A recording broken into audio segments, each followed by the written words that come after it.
Salut à tous, c'est Hitrider. Aujourd'hui, on se retrouve pour une petite nouvelle vidéo analyse, enfin plutôt théorie sur le dernier Star Wars, donc la dernière trilogie qui vient de sortir mercredi.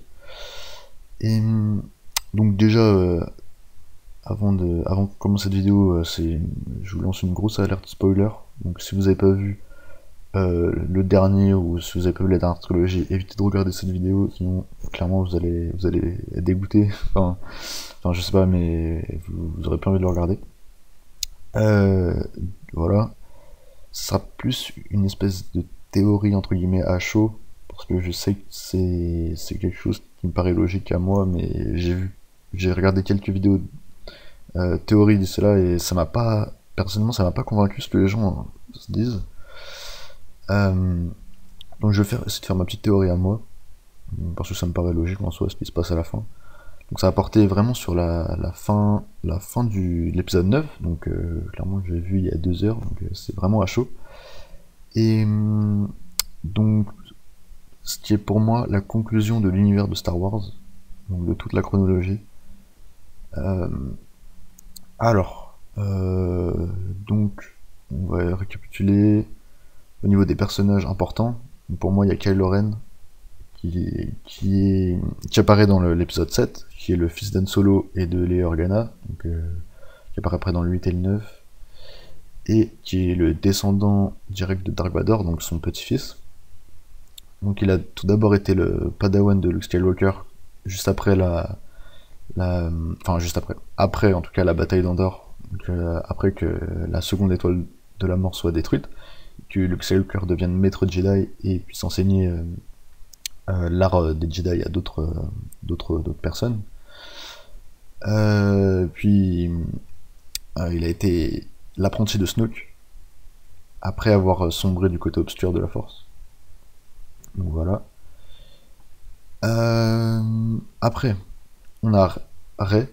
Enfin, je vais juste l'appeler Rey parce que j'ai pas envie de l'appeler ni Rey Palpatine ni Rey Skywalker parce que pour moi les deux, enfin le plus logique ça serait de l'appeler Rey Palpatine, mais les deux pour moi ça sonne mal. Du coup je vais juste l'appeler Rey. Donc c'est la petite fille de l'empereur Palpatine. Donc c'est de Dark Sidious.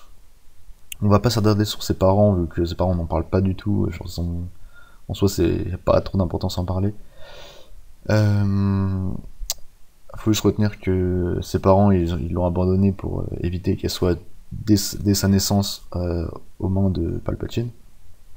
Donc ça a été l'apprenti de Luke Skywalker puis de Leia Organa.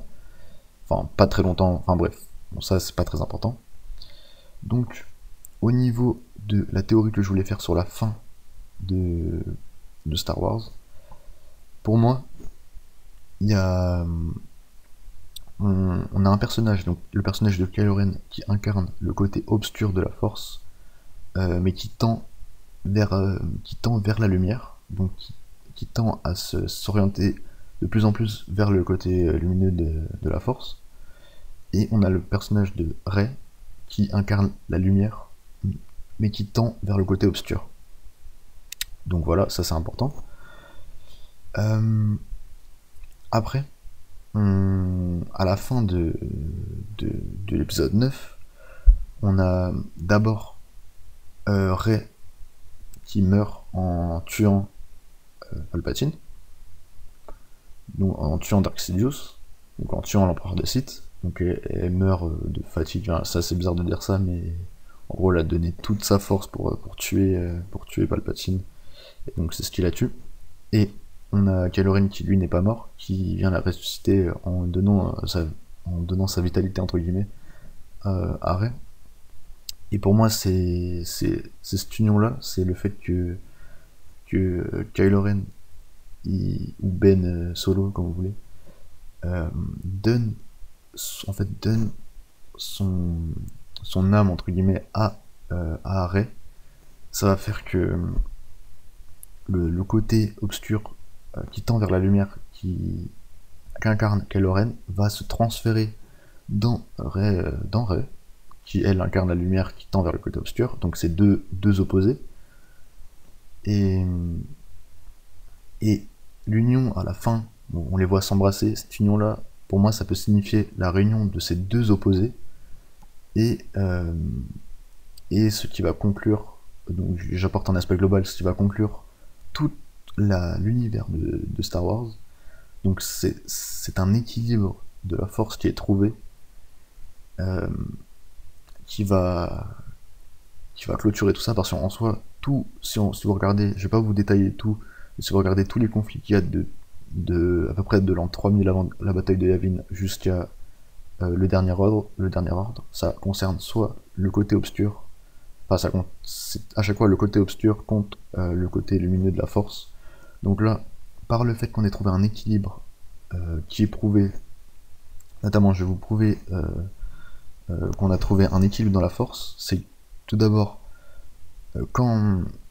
lors du combat entre Rey et Kylo Ren sur le comment dire, sur les ruines de la première étoile de la mort, on peut voir que Kylo Ren jette son sabre laser rouge, donc qui représente les Sith, qui le jette, voilà, après on le revoit plus. Et on a également Rey à la fin, quand elle est de retour sur Tatooine, quand elle va sur Tatooine pour je sais pas comment dire, c'est symbolique en fait, quand elle va sur les traces de Luke sur Tatooine, elle va enterrer les deux sabres bleus, celui de Leia et celui de son frère Luke Skywalker. Elle va enterrer les deux sabres, et on peut voir l'apparition d'un sabre jaune. Un sabre jaune, pour moi, qui signifie purement et simplement l'équilibre de la force. Parce que, si vous pouvez constater que on a d'un côté le sabre bleu de Luke Skywalker et le sabre rouge des Sith, donc de Dark Sidious, non pas de Dark Sidious, de Dark Vador, Kylo Ren, et à peu près tous les Sith. Donc le sabre rouge qui incarne, enfin il faut que j'arrête avec le mot incarné, qui représente le côté obscur, le sabre bleu qui représente le côté clair de la force. Les deux ensemble, ça fait jaune. Donc, moi je vais mettre un petit schéma à l'écran. Donc on peut voir que les couleurs primaires sont le rouge, le bleu et le jaune. Donc un extrême, ça dépend de comment on le regarde, mais si par exemple on prend le schéma que je vous mets à l'écran, l'extrême gauche c'est le bleu, l'extrême droite c'est le rouge, et les deux sont surmontés par le jaune, donc le jaune qui représenterait l'équilibre entre les deux, l'équilibre entre la force, le côté lumineux et le côté obscur. Donc voilà, c'est la théorie finale pour moi qui conclut cet univers-là. Un équilibre trouvé un équilibre qui n'a jamais été trouvé apparemment dans tout l'univers étendu de Star Wars. Ça reste à prouver évidemment. Et cet équilibre conclut l'univers. Et voilà, pour moi c'est la théorie globale de cette trilogie. C'est la trouvaille d'un compromis entre le côté obscur et le côté clair. Et voilà. Donc si vous avez des retours par rapport à tout ce que je viens de vous dire, n'hésitez pas à me le dire. J'ai peut-être pas été très clair, désolé, vu que c'est vraiment à chaud que je fais ça, j'ai juste fait un bloc-notes avec mes idées. Je sais pas si ça a été très clair. Et peut-être la vidéo risque de durer un peu longtemps, donc ouais, j'ai peut-être essayé de faire une vidéo un peu récapitulative de tout ça, et aussi d'autres petites théories qui viennent compléter ce que j'ai dit là. C'est sûr, j'ai pas été très clair, mais j'espère que vous m'avez compris, vous avez compris l'idée principale de ma théorie. Et voilà, pour moi, c'est ce qui conclut l'univers, c'est ce qu'il faut retenir. Donc si vous avez des choses à redire par rapport à ce que j'ai dit, si vous pouvez compléter ma théorie, ou si vous avez une théorie complètement différente à me proposer, n'hésitez pas à le dire dans les commentaires. Et sinon, j'espère que cette petite théorie vous aura plu. N'hésitez pas à mettre un pouce bleu, à vous abonner. Et sur ce, à plus.